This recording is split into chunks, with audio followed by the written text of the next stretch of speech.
Hello everybody and welcome to Denora Corporations. My name is Tom and today I'm standing in for White Light, who made me a script for me to read, as sadly he's incapable of doing the voiceover for this video. So you're stuck with me, I'm afraid. Sorry about that. You'll be able to find the link to my YouTube channel in the description below. I'll be giving my own thoughts on Assassin's Creed Valhalla and doing an entire review of the Assassin's Creed series in the near future. So if you wish to check me out or listen to more of my voice, because you're weird, be sure to check it out. Anyway, this video will be a response from White Light to the acclaim Assassin's Creed Valhalla seems to receive for offering a supposed solution to the problems that come with an open world game. Let's start by rolling a clip by the YouTuber named JV.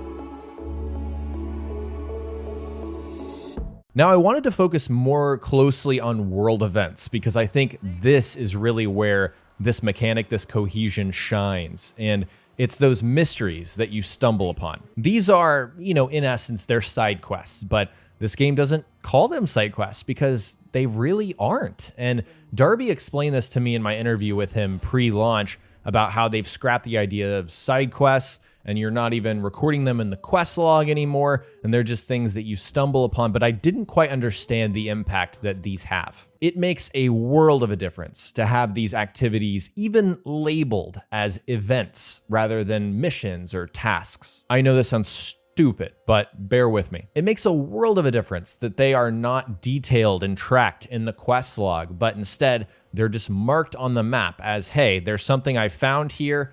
This is interesting, we should go check it out. There's some sort of psychology at work here that I don't completely understand, I'll be honest, but I just don't feel pressured to do side quests and side content in this game. It feels like these world events are just something that's happening in the world. It's not something I have to do. If I have the time or I'm curious, I will do them. And the fact that I have that option, at least in my head, is very important. So the first point JV makes is the fact that side quests have changed in Valhalla. They're no longer called side quests but world events.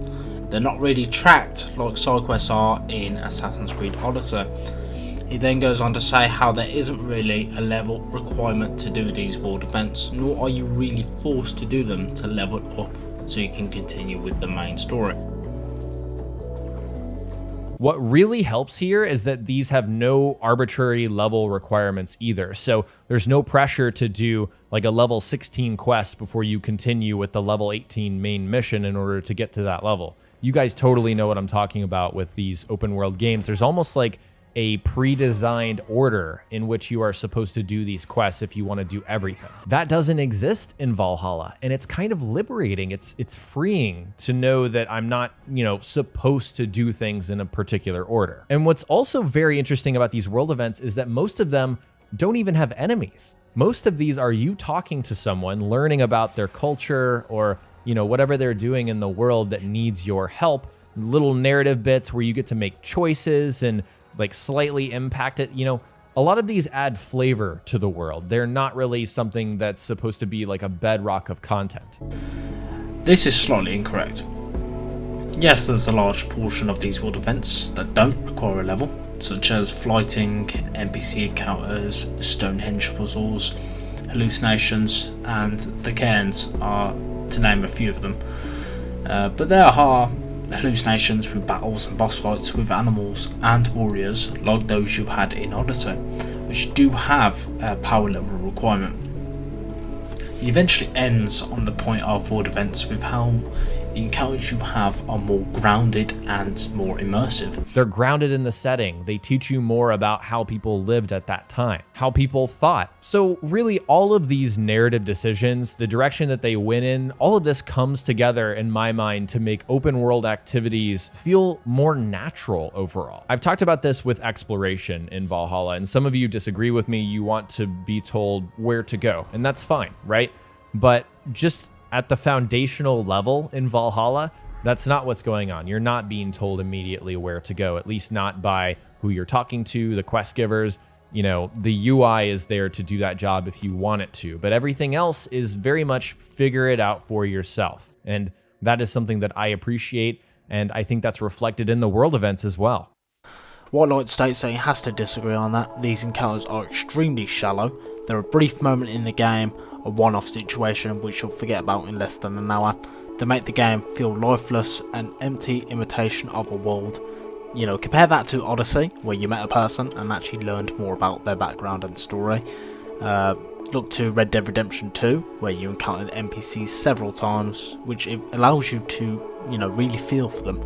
Not to mention the fact that NPCs that roam about are more generic in comparison to Red Dead's, who tend to have secrets giving a reason to explore the world. You know, I think a great demonstration to showcase the shallowness of Valhalla's world events compared to Red Dead Redemption's is situated in Leicestershire. You know, near the monastery, you'll meet a young girl who is staring at the last leaf that hangs from a tree.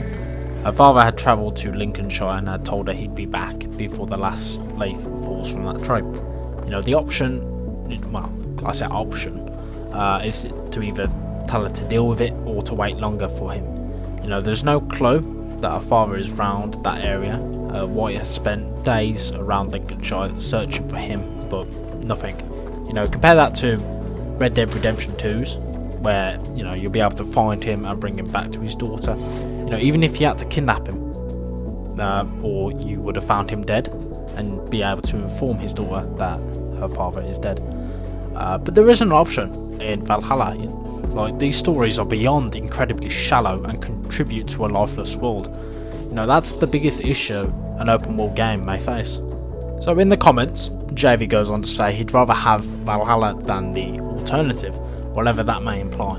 Leveled side quests can be a dampener, sure, but does that mean they have to be one-off encounters, shallow stories? You know, in comparison to Assassin's Creed Odyssey's deeper tales, more or deeper side stories does not necessarily mean it has to entail level caps. I will admit that the lack of level requirement for these world events are a nice change of pace and a great step forward, offering a sense of freedom, as JV says, that could be something to aid open worlds, but Valhalla certainly ain't the paragon for the game's genre. Now to end this, White would like to judge some of the game's mechanics. The combat, for starters, can be a bit boring.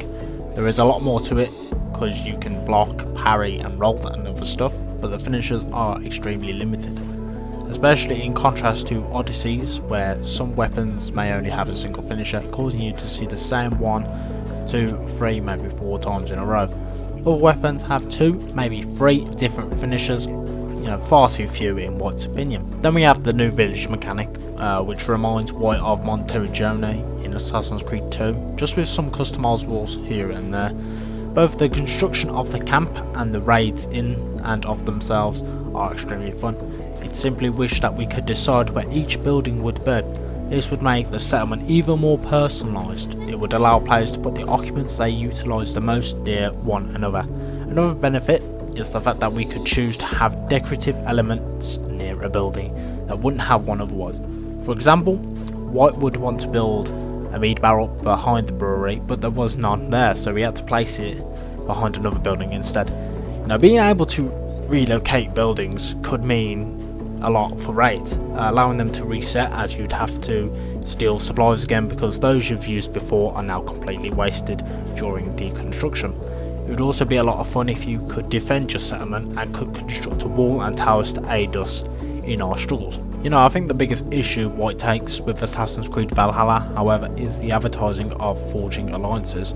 You know, the game boils down to liberating regions, just like any Assassin's Creed game before it. You'd hoped you'd be able to pick your friends and your foes and would be able to choose wisely. Perhaps you could marry those of your clan to other kingdoms, do tasks with them to strengthen your bonds. I mean, after all, alliances require management, but not in this game. No sir. You know, overall, White likes to conclude that this game is a step back for the series, perhaps not in the story as he hasn't finished it yet and he likes it thus far, but concerning the world itself and its mechanics and the lack thereof, certainly are. I think overall I agree with some of the points that White said. Other times I can't. Mainly the combat, you know, yes there is repetitive finishers, but the combat's just more fluid and it's a lot better than Odyssey's was. But that's for another time for my own separate review. This has been Tom signing out from White's YouTube channel. Thank you very much for watching.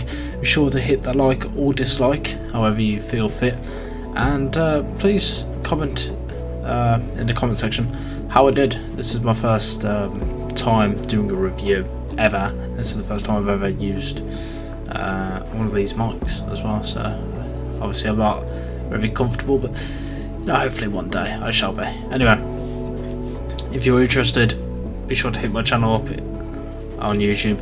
It'll be in the description if you're interested, as I'll be making some more and hopefully be more comfortable next time I'm on this YouTube channel.